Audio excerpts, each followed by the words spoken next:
من الشیطان الرجیم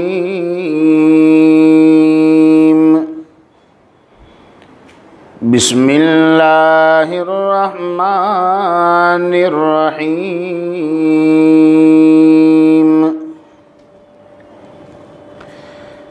وآیۃ لہم انا حملنا ذریتہم فی الفلک المشحون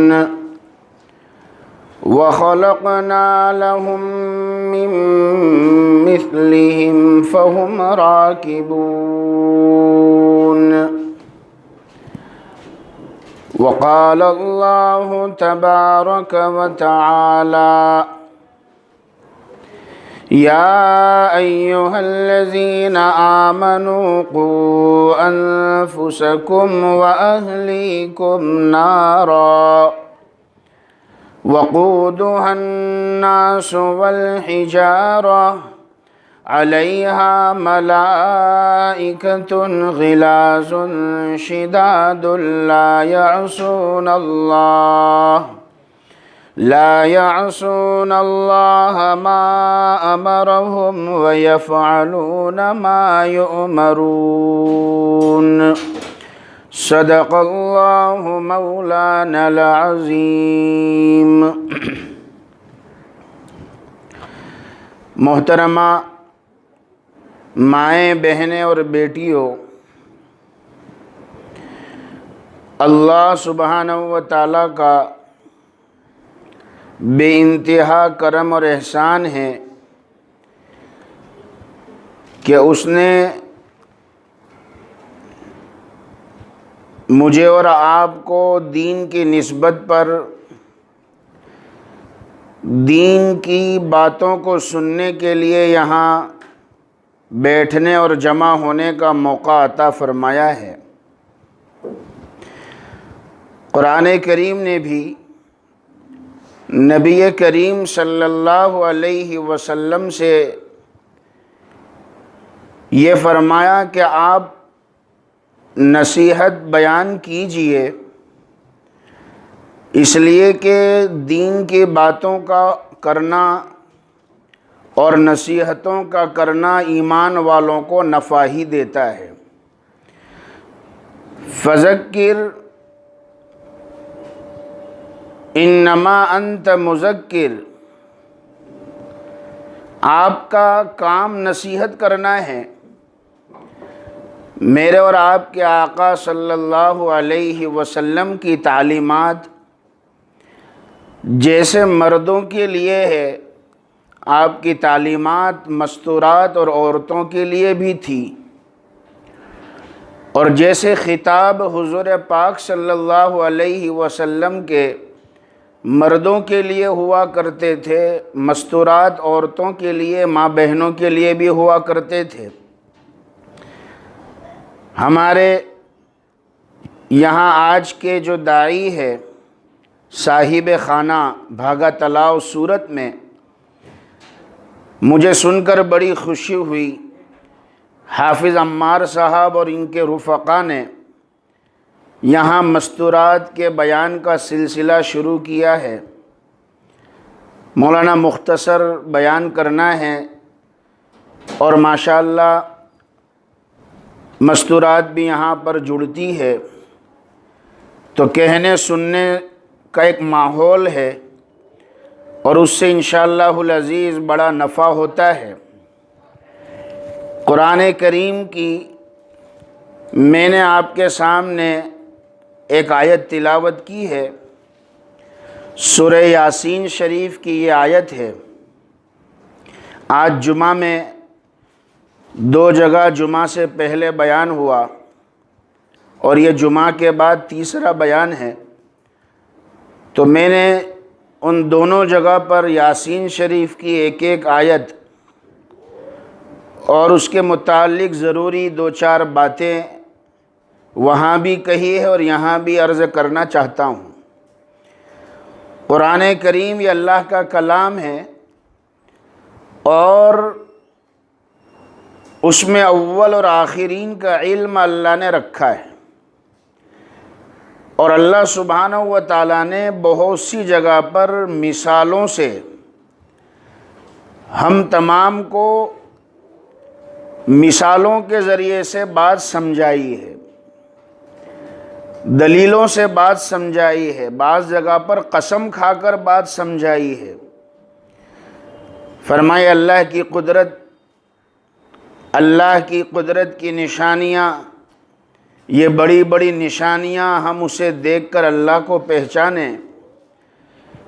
یہ چاند اور سورج اللہ کی نشانیوں میں سے ایک نشانی ہے، یہ آسمان اور زمین اللہ کی قدرت کی نشانی ہے، یہ رات اور دن کا نظام یہ اللہ کی نشانی ہے۔ اللہ کو پہچاننے کے لیے یہ چیزیں کافی ہے۔ آدمی اگر اس میں غور کرتا جائے گا، اللہ کی قدرت کو سوچتا جائے گا، تو اللہ کی پہچان دل میں آتی جائے گی، اور جتنا انسان اللہ کی پہچان سے آشنا ہوتا جائے گا، اللہ کے قریب ہوتا جائے گا۔ حضرت رابعہ بصریہ ادویہ رحمہ اللہ علیہا، وہ اللہ کے عشق میں ڈوبی رہتی تھی، اور کبھی کبھی تو اللہ کے عشق میں، عشق الہی میں ایسا حال ہو جاتا تھا کہ وہ چلا کر کہتی تھی، اے لوگو میں جلی، اے لوگو میں جلی، اے لوگو میں جلی۔ حضرت رابعہ بصریہ ادویہ یہ کہتی تھی۔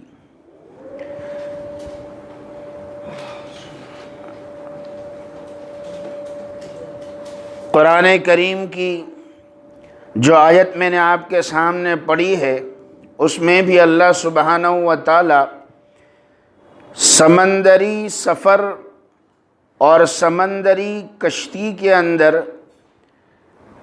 سفر کرتے ہوئے کنارے تک پہنچنے کا ایک ذکر فرما کر اس کو بطور نشانی اور آیت کے بیان فرما رہے ہیں۔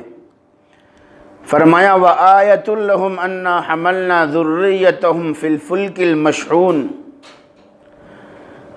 اور ہماری نشانیوں میں سے ایک نشانی ان کے لیے یہ ہے کہ ہم نے ان کے لیے ان کی اولاد، یعنی ان کی ذریت، جو ذریت سے بھری ہوئی کشتیاں ہوتی تھی، کہ ان کشتیوں کو ہم منزل تک پہنچاتے تھے، اور منزل تک ہم ان کشتیوں کو لے جاتے ہیں۔ اس آیت میں اللہ سبحانہ و تعالیٰ نے بڑی زبردست عبرت کی باتیں ہمارے لیے بیان کی ہے۔ اول تو اس میں ایک یہ ہے کہ ہم ان کی ذریت کو ان کشتیوں کے اندر، جو ان کی ذریت سے وہ کشتیاں بھری ہوئی ہوتی تھی، یعنی ان کی اولاد سے، ہم ان کو منزلوں تک پہنچاتے ہیں۔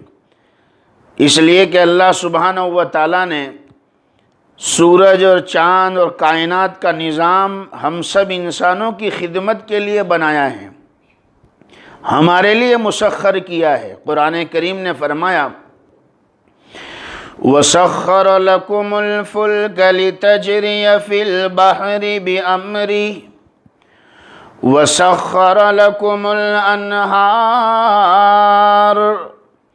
وَسَخَّرَ لَكُمُ الشَّمْسَ وَالْقَمَرَ دَائِبَيْنِ وَسَخَّرَ لَكُمُ اللَّيْلَ وَالنَّهَارَ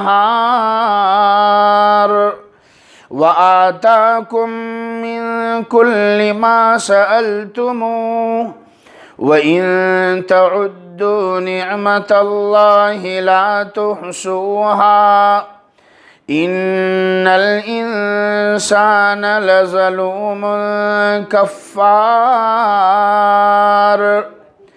تمہیں سمندروں کے اندر بھری بھری کشتیوں کے ساتھ منزل تک کون پہنچاتا ہے؟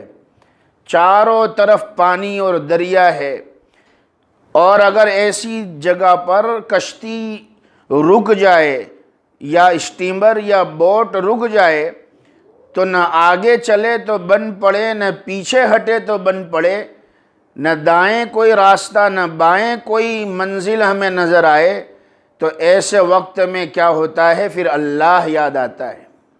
ایسے وقت میں انسان کو اللہ یاد آتا ہے، اور پھر آدمی کہتا ہے کہ اللہ مجھے تو منزل تک پہنچا دے، اور نہ جانے کیسی کیسی منت مانتا ہے۔ اللہ سبحانہ و تعالیٰ فرماتے ہیں کہ تمہاری کشتیوں، تمہاری جو ہے اولاد سے بھری ہوئی کشتیوں کو منزل تک کون پہنچاتا ہے؟ ڈوبنے سے کون بچاتا ہے؟ اور تمہارے لیے نہروں کو کس نے مسخر کر دیا؟ سورج اور چاند کا نظام تمہارے لیے کس نے بنایا؟ یہ سب تمہارے لیے اللہ نے بنایا۔ شاعر کہتا ہے، کھیتیاں سرسبز ہے تیری غذا کے واسطے، چاند و سورج اور ستارے ہے ضیاء کے واسطے،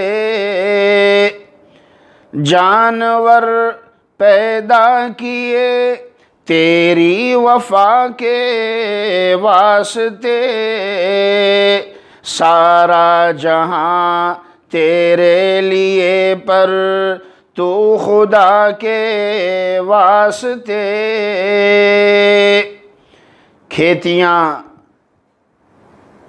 پھل فروٹ، غلے اناج، یہ سب اللہ نے تمہارے لیے بنائے۔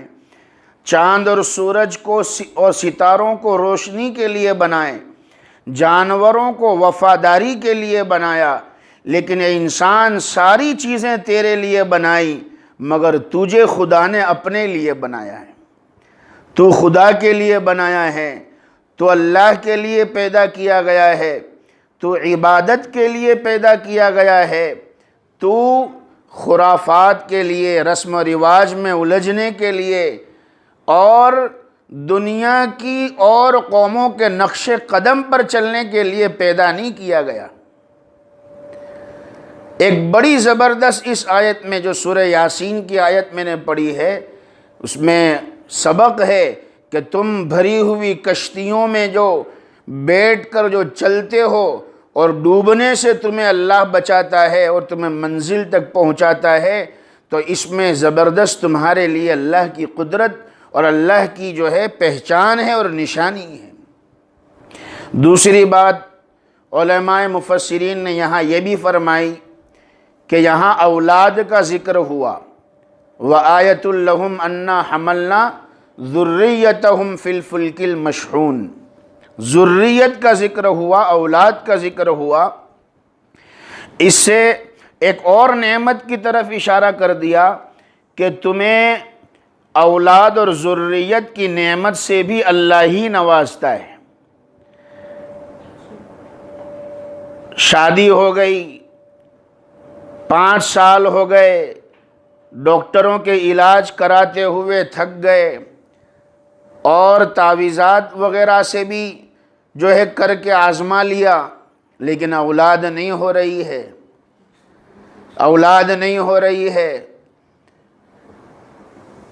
تو اس کا مطلب یہ ہے کہ اولاد دینے والی ذات اللہ کی ہے۔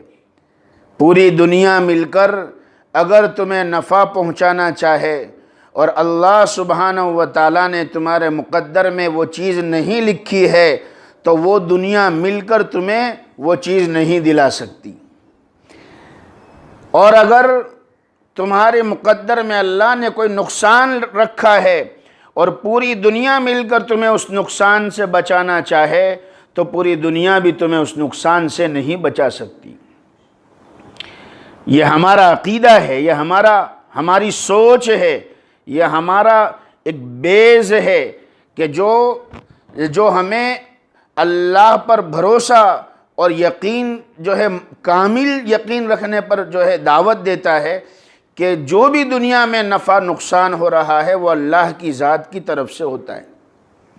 نقصان اور نفع دینے والی ذات اللہ کی ہے، کوئی انسان یا کوئی اور چیز انسان کی بنائی ہوئی اس کے اندر اللہ نے کوئی تاثیر نہیں رکھی۔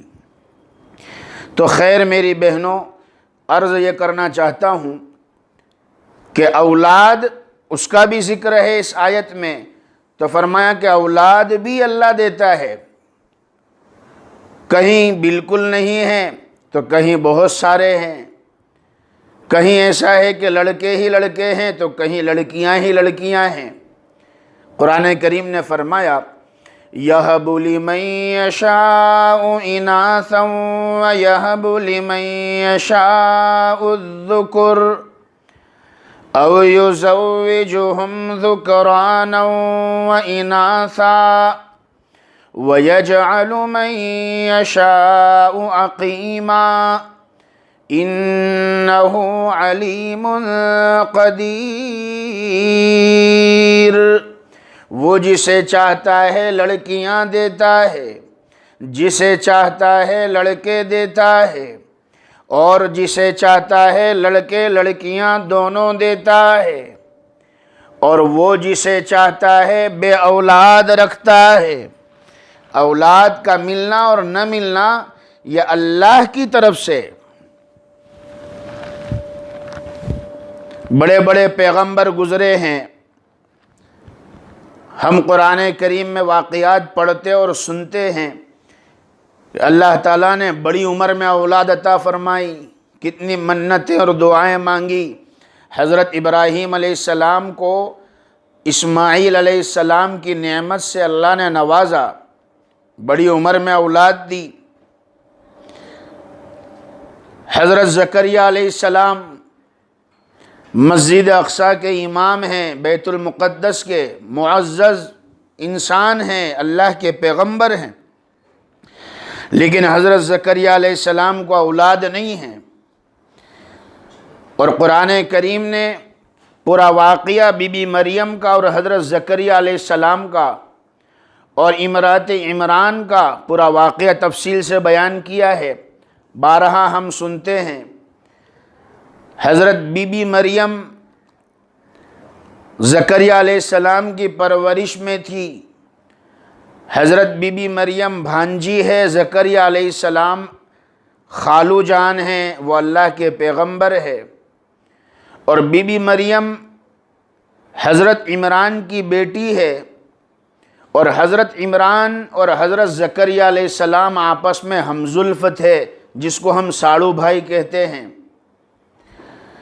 اور دونوں کی بیویاں آپس میں بہن تھی، اور دونوں کو اولاد نہیں تھی، اور دونوں نے اللہ سے اولاد مانگی۔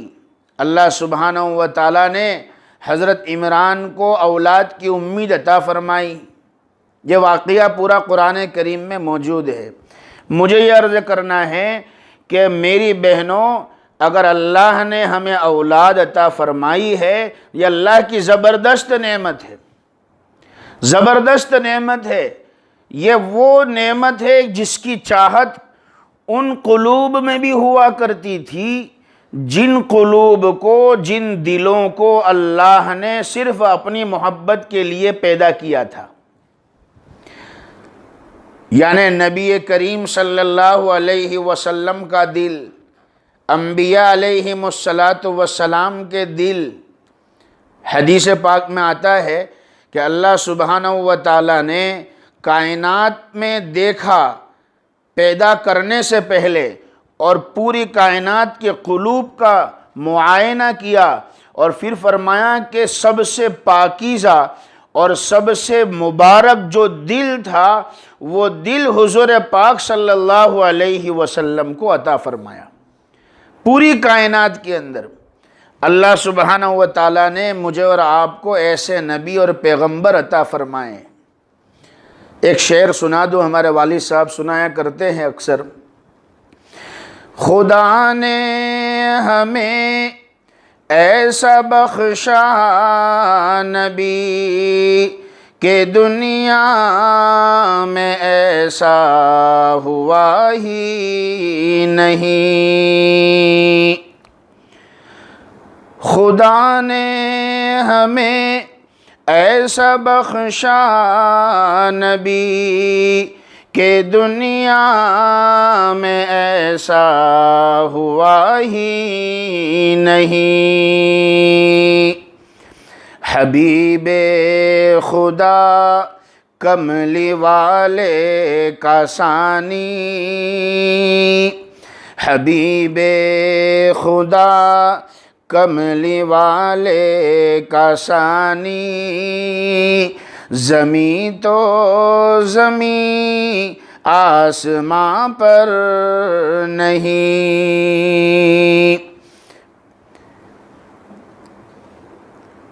حضور پاک صلی اللہ علیہ وسلم کو اللہ سبحانہ و تعالیٰ نے کائنات میں سب سے افضل بنایا۔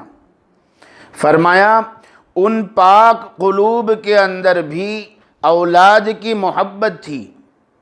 آج کے بیان کے عنوان میں ایک بات یہ لکھی ہے کہ اصلاح اولاد کی تربیت کے متعلق، تو اس کے لیے اسی لیے میں کہہ رہا ہوں کہ اولاد کی محبت ایک فطری چیز ہے۔ ان پاک قلوب میں بھی اللہ نے اولاد کی محبت رکھی تھی، جن قلوب اور دلوں کو اللہ نے خالص اپنی محبت کے لیے پیدا کیا تھا۔ اور ہم جانتے ہیں کہ حضور پاک صلی اللہ علیہ وسلم کی نرینہ اولاد یعنی لڑکے سارے بچپنے میں وفات پا گئے تھے۔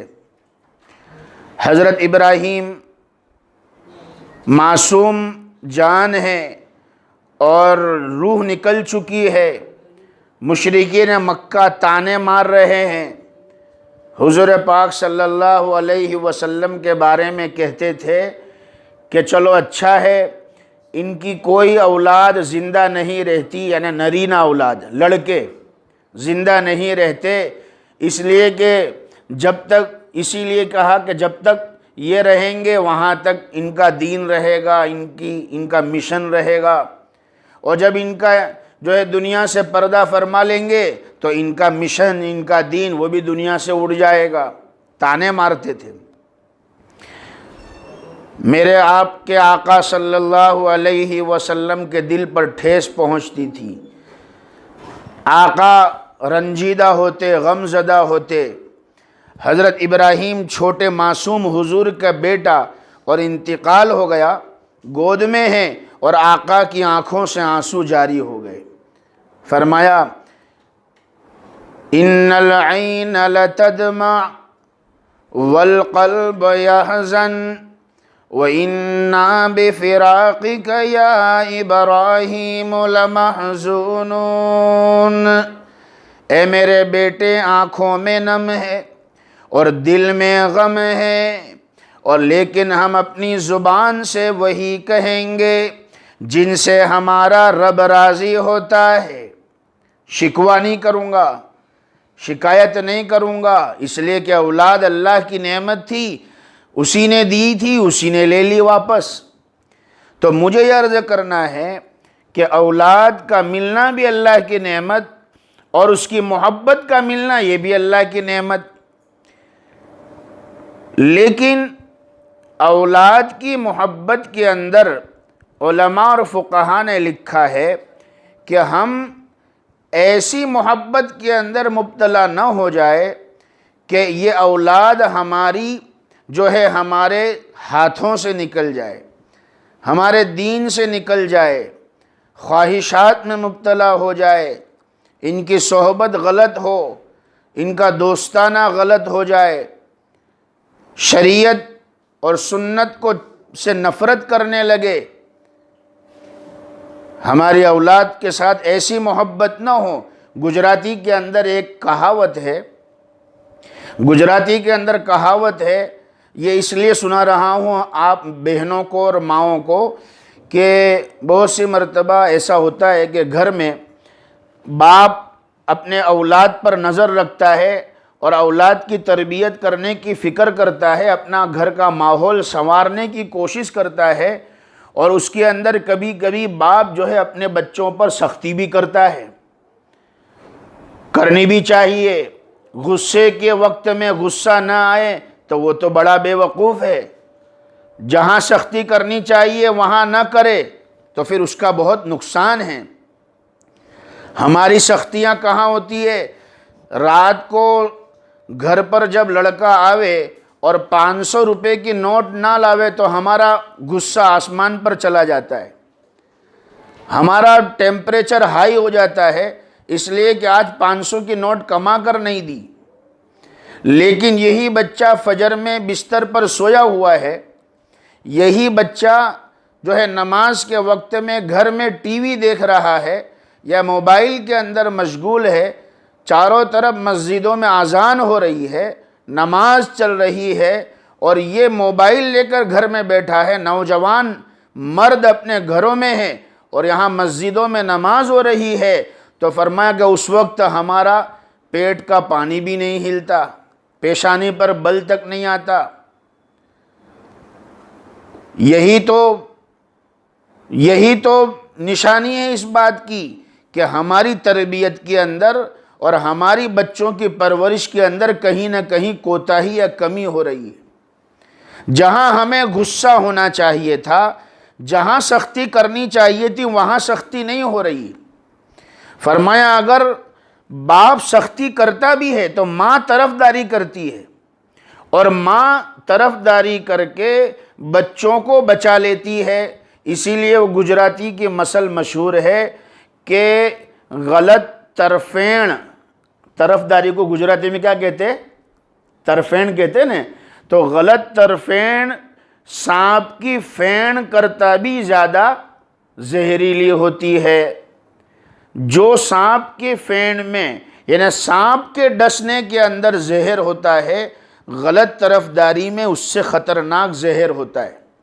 آج اگر تم نے اپنے بچوں کو بچایا اس طریقے سے، اور اگر گھر میں تربیت کرنے والوں کو جو تم نے تربیت کرنے سے روکا اور بچوں کی محبت میں آ کر، وہ بھی ناجائز محبت میں آ کر، جو ہے غلط محبت میں آ کر اگر ہم نے ان کی تربیت کے اندر رکاوٹ بن گئے، تو پھر یہ بچے بڑے ہو کر ہمارے لیے وبال جان بنیں گے۔ اس لیے آج کے ماحول میں میری بہنوں اپنے گھر کے ماحول پر بہت دھیان دینے کی ضرورت ہے۔ آج ہمارا ماحول، گھر کا ہمارا جو ہے بولنے کا انداز، گھر کے اندر رہنے کا انداز، رات اور دن گزارنے کا انداز ایسا ہوتا جا رہا ہے جیسا موبائل اور ٹی وی کے اندر بتایا جاتا ہے۔ جس طریقے سے جو چیز ہم موبائل کے پروگرام کے اندر یا ٹی وی کے پروگرام کے اندر دیکھتے ہیں، اسی کو اپنے اندر لانے کی کوشش کرتے ہیں، اور یہ فطری چیز ہے۔ یہ کوئی ایسی بات نہیں ہے کہ اس کے لیے آپ کو الگ سے کورس کرنا پڑے گا۔ انسان کی طبیعت میں اللہ سبحانہ و تعالیٰ نے وہ کشش رکھی ہے، وہ ایک چیز رکھی ہے کہ وہ سامنے والے کی ہر بات کو قبول کرتا ہے۔ ہر بات نہیں تو کم سے کم آدھی بات کو تو قبول کرتا ہے۔ تو جو ماحول ہمارے گھر میں ہوگا، ٹی وی کا ماحول ہوگا یا موبائل کا ہوگا، آج کل چھوٹے چھوٹے بچے، باپ بھی جو ہے اس طرح بولتا ہے جیسے ہتھیار ڈال دیے ہو کہ اب تو یہ بچوں کو جو ہے موبائل سے بچانا بڑا مشکل ہے۔ ایسا نہیں ہے مشکل ہے، آج بھی کئی گھر ایسے ہیں، کئی ماں باپ ایسے ہیں کہ جن کے گھروں کے اندر ہر چیز کی پابندی رکھی ہوئی ہے۔ آج بھی ہے ایسے گھر، موبائل پڑا ہوا ہوتا ہے لیکن بچے کی مجال نہیں ہے کہ اپنے باپ کے موبائل کو ہاتھ لگاوے یا ماں کے موبائل کو ہاتھ لگاوے۔ اگر ہم نے اس کے نقصان بتائے نہیں ہیں، اگر ہم نے اس کے جو ہے زہریل اثرات سے بچوں کو واقف نہیں کیا ہے، تو پھر بچے جو ہے اس کو اچھی چیز سمجھتے ہیں۔ اور دوسری ایک بڑی بات یہ ہوتی ہے کہ جن چیزوں سے ہم اپنی اولاد کو روکنا چاہتے ہیں، اس میں ہماری بھی ذمہ داری ہے کہ ماں باپ بھی رکے۔ ماں باپ خود رک نہیں رہے ہیں، ماں باپ خود جس کام میں مبتلا ہے وہ بچوں کو روکنا چاہیں گے تو وہ کیسے رکیں گے؟ اسی لیے ان کے اس تربیت کا کوئی اثر نہیں ہوگا، پہلے ہمیں قربانی دینی پڑے گی۔ ماں باپ قربانی دیں گے تو اس کا اثر، ان کی تربیت اور تعلیم کا اثر بچوں پر پڑے گا۔ اللہ تعالیٰ آپ کے جمع ہونے کو قبول فرمائے اور ہمیں اپنی اولاد کی فکر کرنے کی جو ہے کوشش کرنے کی اللہ توفیق عطا فرمائے۔ اپنی اولادوں کو دین کے ماحول میں جتنا ہو سکے، ماشاءاللہ یہاں پر تربیتی کیمپ ہوتے ہیں علماء و مفتیان کرام کی تفسیر اور بیانات ہوتے ہیں، اور قسم قسم کے عنوان پر اور بہانوں سے دین کی مجلسیں قائم ہوتی ہے۔ ابھی سے اپنے معصوم بچوں کو جو ہے اس کی طرف فکر دلائی جائے اور اس کے اندر بھیجا جائے، اور یہ جو مستورات کے بیان ہوتے ہیں اس میں خود بھی پابندی سے آوے اور ایک دعوت چلاوے، ماحول بناوے کہ بھائی اپنے محلے کے اندر یہ بیان ہوتا ہے یا جہاں بھی تعلیم ہوتی ہے یا بیان ہوتا ہے تو ہم اس کے اندر جو ہے زیادہ سے زیادہ جڑنے کی، وقت گزارنے کی ہم کوشش کریں گے انشاءاللہ العزیز۔ ہماری ان کوششوں کے ذریعے سے اور ہماری جو ہے ان فکروں کے ذریعے سے انشاءاللہ جتنی خیر وجود میں آئے گی، جتنی ہماری ان کوششوں پر لوگ جتنا عمل کرتے ہوں گے انشاءاللہ العزیز اس کا نفع ہمیں بھی ملے گا، ثواب ہمیں بھی ملے گا۔ ماحول چاروں طرف سے بگڑتا جا رہا ہے، اور محنت اصلاح کی ایک طرف سے ہو اور ماحول چاروں طرف سے بگاڑ کا ہو تو پھر بگاڑ اور شر جو ہے وہ غالب آئے گا۔ اس لیے اپنے گھروں کی بھی فکر کرے، اپنی اولاد کی بھی فکر کرے۔ جو چیز ناجائز یا حرام ہے اسے معمولی نہ سمجھے۔ ناجائز یا مکروہ چیزوں کو اگر ہم معمولی سمجھیں گے تو اس کا نقصان یہ ہوگا کہ ہمارا بچہ یا ہم حرام تک پہنچیں گے اگر ہم نے ناجائز کو معمولی سمجھا ہے۔ جن چیزوں کو ہمارے فقہا اور علماء نے یہ بتلا دیا کہ بھائی یہ ناجائز ہے یا حرام ہے، ان چیزوں کے اندر اگر ہم خود یا ہماری اولاد اگر اس کے اندر مبتلا ہوتی ہے تو پھر اس کا نقصان یہ ہوگا کہ وہ جو ہے متعدی ہوگا اس کا اثر، اور جو ہے وہ آگے بڑھتا جائے گا۔ اور اس کی مثالیں موجود ہے کہ اگر ایک سنت کوئی چھوڑتا ہے تو اس کے وبال کے اندر ایک واجب، اور واجب چھوڑتا ہے تو فرض تک جو ہے محروم ہو جاتا ہے۔ اس لیے ان چھوٹی چھوٹی باتوں پر جو ہے دھیان دے، کوشش کرے، اور خاص طور پر جو ایسے غیروں کے تہوار کے مواقع آتے ہیں، جیسے آج 31 دسمبر ہے، آئندہ مہینے میں 14 جنوری کو اتران ہے، تو ایسے جو ماحول آتے ہیں، موقع آتے ہیں، ان موقعوں کے اندر یہ نہ کہے کہ یہ تو بچہ ہے اور اس بچے کو اگر یہ دے دیا جائے یا دلا دیا جائے تو اس میں کیا حرج ہے۔ نہیں، جو چیز ہماری شریعت میں ناجائز یا فضول خرچی کے ساتھ تعلق رکھتی ہے ان چیزوں سے مکمل طور پر پرہیز کیا جاوے۔ اس میں 1% بھی جائز نہیں ہے، 1% بھی جو ہے مبتلا نہ ہو۔ اگر ہمارا یہ رویہ رہے گا اور ہماری یہ فکر رہے گی، کوشش رہے گی، تو انشاءاللہ العزیز ہماری اولادوں کی اصلاح ہوگی، ان کی صحبتیں درست ہوگی، ان کی فطرتیں صحیح بنے گی، عادت بنیں گے۔ اور اگر ان چیزوں کی طرف فکر نہیں کی ہے، صحبت درست نہیں ہے، تو پھر ان کے اخلاق بھی بگڑیں گے۔ آج کتنے ماں باپ ہیں جو اپنی اولاد کے لیے پریشان ہیں، اپنی اولاد کے لیے پریشان ہیں، دعاؤں پر دعائیں کرا رہے، تعویذوں پر تعویذ کرا رہے۔ اللہ کا کام ہے، یہ جو ہے دعا تو تقدیر کو بھی پلٹ دیتی ہے، لیکن جن چیزوں کی بنیاد غلط پڑی ہے، جو جہاں اصلاح کرنی تھی، جس عمر میں اصلاح کرنی تھی، ہم نے اس عمر میں فکر نہیں کی ہے، تو پھر اس کا نتیجہ جو ہے ہم خود اپنی آنکھوں سے دیکھ لیتے ہیں۔ جب درخت چھوٹا ہو، پودا ہو، تو اس کو ہم درست کر سکتے ہیں، اگر وہ بڑا ہو جائے تو پھر اس کے لیے مشکل ہوتا ہے۔ اس لیے بچپنے سے ہی اس بات کی کوشش کی جائے۔ میں مبارکبادی دیتا ہوں ہمارے صاحب خانہ انہیں بھی، اور یہ جو مستورات کے پروگرام ہوتے ہیں انہیں بھی، اور حافظ عمار صاحب کو اور ان کے رفقا کو، کہ یہ ان کی فکروں سے ماشاءاللہ ہر ہفتے یہاں پروگرام اس عنوان پر ہوتے ہیں۔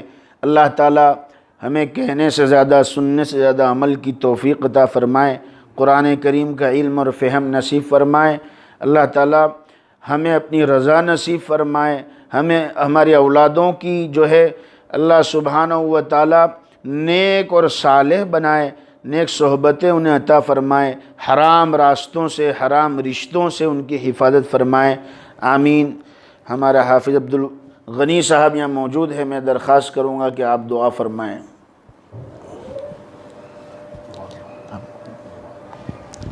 ٹھیک ہے، سوا چار درود شریف پڑھ لیجئے۔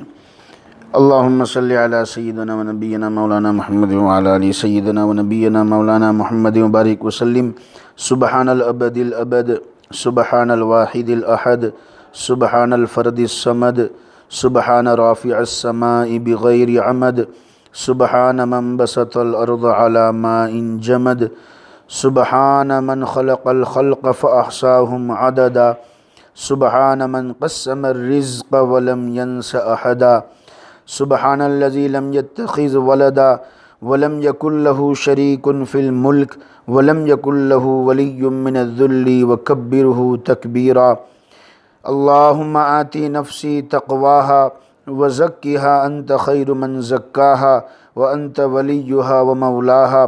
اللهم طهر قلبي من النفاق وعملي من الرياء ولساني من الكذب وعيني من الخيانة، فإنك تعلم خائنة الأعين وما تخفي الصدور۔ یا الہ العالمین ہم تمام پر رحم کا معاملہ فرما، یا اکرم الاکرمین ہم تمام پر کرم کا معاملہ فرما، یا الہ العالمین ہمارے کہنے کو قبول فرما، سننے کو قبول فرما۔ اے اللہ کہنے سننے کی برکت سے ہمیں عمل کرنا ہمارے لیے آسان فرما۔ اے الہ العالمین تینوں بیانوں کو قبول فرما۔ اے اللہ علماء کرام جہاں جہاں جس اعتبار سے اے اللہ تیرے دین کی نسبت کے اوپر، یا الہ العالمین جس عنوان اور انداز سے دین کا کام کر رہے ہیں مولا، سب کی محنت کو قبول فرما، ان کا ساتھ دینے والوں کو قبول فرما۔ الہ العالمین ہمیں اپنا محبوب بنا، اپنی محبوبیت ہمیں نصیب فرما۔ اے اللہ اپنا قرب نصیب فرما۔ اے اللہ دوام ذکر، دوام طاعات کی توفیق عطا فرما۔ یا الہ العالمین ہمیں اپنی معرفت نصیب فرما، اپنا خوف عطا فرما، اپنے محبوب کی محبت نصیب فرما، اپنے آسان دین پر چلنا ہمارے لیے آسان فرما۔ اے اللہ پوری دنیا میں اے اللہ کہنے سننے کی یہ نقل و حرکت ہو رہی ہے مولا۔ اے اللہ حالات بڑے سنگین ہیں مولا۔ اے اللہ فتنوں کا غلبہ ہے مولا۔ الہ العالمین یا الہ العالمین فتنوں کا غلبہ ہے۔ تو اپنے دین اور اپنے کلمے کو بلند کرنے میں اے اللہ تو کسی کا محتاج نہیں ہے مولا۔ تو نے وحشی جیسے درندے کو ہدایت عطا فرمائی ہے۔ اے اللہ تو نے ہندہ جیسی ظالمہ عورت کو ہدایت عطا فرمائی ہے۔ الہ العالمین ہماری اولادوں میں، ہمارے رشتہ داروں میں اے اللہ جو اپنی اولاد کے لیے پریشان ہیں مولا، جو نابکار اولاد کے لیے پریشان ہیں، اے اللہ اپنی شان ربوبیت سے ان کی تربیت فرما۔ اے اللہ ان کے قلوب کو جو تیرے دو انگلیوں کے بیچ میں ہے مولا، اے اللہ ہدایت کی طرف پھیر دے مولا۔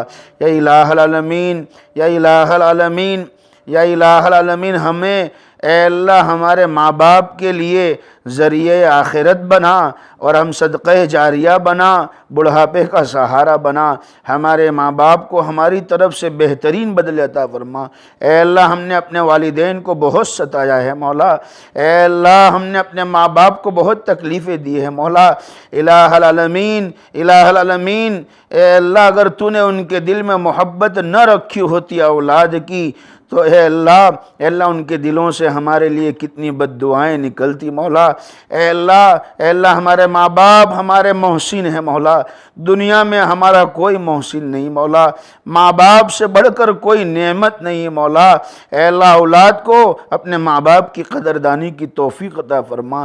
الہ العالمین یہاں مستورات ماں بہنیں بیٹھی ہیں مولا۔ اے اللہ سورت کی بہنیں بڑی مشغولیت کے باوجود اے اللہ تیرے دین کی نسبت پر یہاں جمع ہوئی ہے۔ اے اللہ تو سب کی قربانیوں کو جانتا ہے مولا، ان کے جمع ہونے کو قبول فرما۔ اے اللہ ان کے مال میں، جان میں، صحت میں، عمر میں، اولاد میں، ان کے گھروں میں، کاروبار میں برکت عطا فرما۔ یا الہ العالمین یہ جو سلسلہ مردوں کا اور مستورات کے بیان کا یہاں چل رہا ہے، اس سلسلے کو قبول فرما، محنت کرنے والوں کی جان مال میں برکت عطا فرما، ان کی حفاظت فرما یا الہ العالمین۔ جتنے بیمار ہیں اے اللہ مکمل شفا عطا فرما۔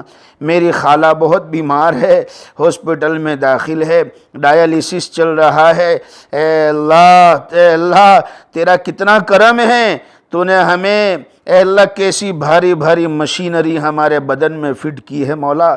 اگر یہ کڈنی کام کرنا بند کر دے تو آدمی 4 دن بغیر کڈنی کے 4 دن نہیں نکال سکتا یا الہ العالمین۔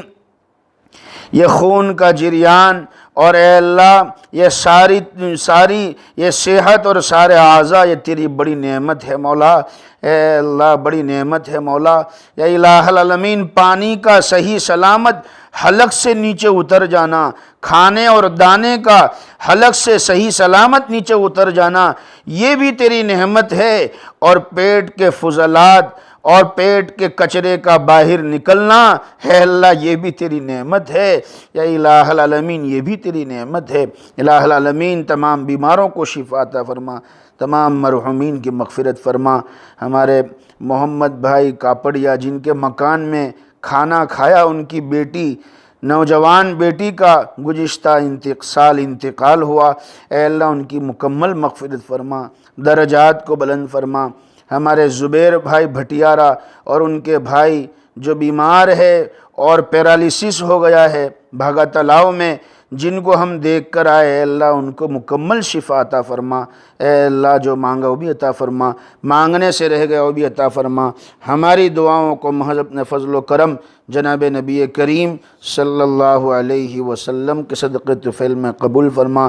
ہمارے اکابرین میں جو بیمار ہے اس وقت اللہ ان کو مکمل شفا عطا فرما، ان کے سایہ عاطفت کو ہمارے لیے تادیر قائم دائم فرما، اے الہ العالمین۔ ہماری دعاؤں کو اپنے فضل و کرم سے قبول فرما۔ جزا اللہ عنا سیدنا محمد صلی اللہ علیہ وسلم بما هو اہلہ۔ سبحان ربک رب العزت عما یصفون وسلام علی المرسلین والحمد للہ رب العالمین۔